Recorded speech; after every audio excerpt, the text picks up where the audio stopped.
Hello friends, welcome to my channel. Today మనం 3 June 2025కి సంబంధించిన important current అఫైర్స్ని ఈ వీడియోలో డిస్కస్ చేద్దాము. మా ఛానల్ని కనుక ఫస్ట్ టైం చూస్తున్న వాళ్ళు ఉంటే వీడియోని లైక్ చేసి ఛానల్ని సబ్స్క్రైబ్ చేసుకోండి. అలాగే టెలిగ్రామ్ ఛానల్ లింక్ కూడా వీడియో కింద డిస్క్రిప్షన్లో ఉంటుంది. అందులో కూడా జాయిన్ అవ్వండి. కాంపిటేటివ్ ఎగ్జామ్స్కి ఉపయోగపడే ఇంపార్టెంట్ కంటెంట్ అలాగే నోటిఫికేషన్స్కి సంబంధించిన అప్డేట్స్ అందించడం జరుగుతుంది. ఫస్ట్ టాపిక్ చూసినట్లయితే అగ్నిపర్వతం బద్దలైంది. ఇటలీలోని సిసిలీ తూర్పు తీరంలో ఉన్న మౌంట్ ఎట్నా అనే అగ్నిపర్వతం ఒక్కసారిగా బద్దలైంది.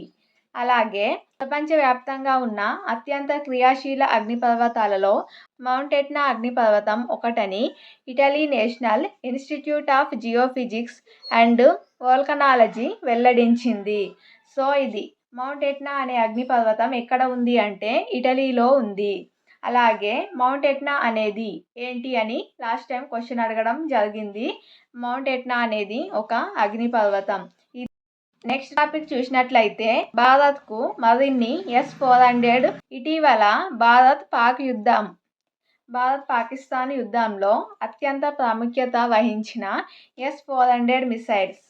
సో సాయుధ ఘర్షణలో S-400 గగనతల రక్షణ వ్యవస్థ చాలా బాగా పనిచేసిందని, గతంలో కుదిరిన ఒప్పందం మేరకు భారత్కు ఇవ్వాల్సి మిగిలి ఉన్న S-400 2 S-400 స్క్వాడ్రాన్లను 2026 చివరిలోగా అందిస్తామని ఢిల్లీలోని రష్యా రాయబారి కార్యాలయ ఉప అధిపతి రోమన్ బాబుస్కిన్ వెల్లడించడం జరిగింది. S-400 మిసైల్ అనేది చాలా ఇంపార్టెంట్. ఇటీవల చాలా న్యూస్లో ఉంటుంది. అలాగే రష్యా నుంచి 5 స్క్వాడ్రాన్ల S-400 వ్యవస్థను కొనుగోలు చేయడానికి భారతదేశం 2018లో $543 కోట్లతో రష్యాతోని ఒప్పందం కుదుర్చుకుంది. అయితే 3 పంపించడం జరిగింది, ఇంకా 2 పంపించాల్సి ఉంది. సో అవి 2026 చివరిలోగా పంపించనున్నట్లు తెలపడం జరిగింది. నెక్స్ట్ టాపిక్ చూద్దాము. పోలాండ్ అధ్యక్ష ఎన్నికల్లో కన్జర్వేటివ్ నేత కరోల్ నవ్రోకి విజయం సాధించడం జరిగింది. సో అధ్యక్షుడిగా కరోల్ నవ్రోకి ఎన్నికవ్వడం జరిగింది. నెక్స్ట్ టాపిక్ చూసినట్లయితే రికార్డు గరిష్టానికి యూపీఐ లావాదేవీలు. యూనిఫైడ్ పేమెంట్స్ ఇంటర్ఫేస్ యూపీఐ లావాదేవీలు ఈ ఏడాది మేలో రికార్డు గరిష్టమైన ₹25.14 లక్షల కోట్లకు చేరాయి.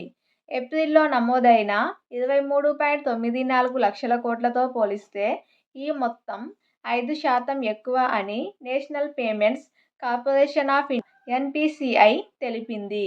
సో ఇది యూపీఐ పేమెంట్స్కి సంబంధించింది. ఈ మే నెలలో గరిష్ట స్థాయిలో ట్రాన్సాక్షన్స్ అయినట్లు తెలపడం జరిగింది. అలాగే నెక్స్ట్ టాపిక్ చూద్దాం. ఐఎస్బికి ఫైనాన్షియల్ టైమ్స్ గుర్తింపు. Financial times FT executive education customs ranking 2025లో ఆసియా దేశాల్లో Indian school of business ISB ప్రథమ స్థానం సంపాదించింది. ప్రపంచవ్యాప్తంగా 23వ స్థానాన్ని దక్కించుకుంది. గతేడాది 26th ర్యాంకు ఉండగా ఈసారి స్వల్పంగా మెరుగుపడింది. నెక్స్ట్ టాపిక్ చూద్దాం. వింగ్స్ ఇండియా 2026 ఆసియాలోనే అతిపెద్ద ప్రతిష్టాత్మక పౌర విమానయాన ఉత్సవం వింగ్స్ ఇండియా 2026 వచ్చే ఏడాది జనవరి 28 నుంచి 31 తేదీల్లో హైదరాబాద్లోని బేగంపేట విమానాశ్రయంలో జరుగుతుందని కేంద్ర పౌర విమానయాన మంత్రి కె రామ్మోహన్ నాయుడు నిన్న జరిగిన వరల్డ్ ఎయిర్ ట్రాన్స్పోర్ట్ సమ్మిట్ 2025లో పాల్గొని ప్రసంగించడం జరిగింది ప్రధాని మోదీ సమక్షంలో. సో అప్పుడు వింగ్స్ ఇండియా 2026కి జనవరి 28 నుంచి 31లో నిర్వహించనున్నట్లు ప్రకటించారు. అలాగే నెక్స్ట్ డోపింగ్లో భారత్ 2. డోపింగ్ అంటే క్రీడాకారులు ఉపయోగించే మాదక ద్రవ్యాలు. ఏదైనా మత్తు పదార్థాలను ఉపయోగించినట్లయితే దాన్ని డోపింగ్ అంటాము. సో అలా ఉపయోగించడంలో భారతదేశం 2వ స్థానంలో ఉంది. ప్రపంచవ్యాప్తంగా డోపింగ్ నేరాల కారణంగా అనాథతకు గురైన అథ్లెట్ జాబితాలో భారత్ 2వ స్థానంలో ఉంది.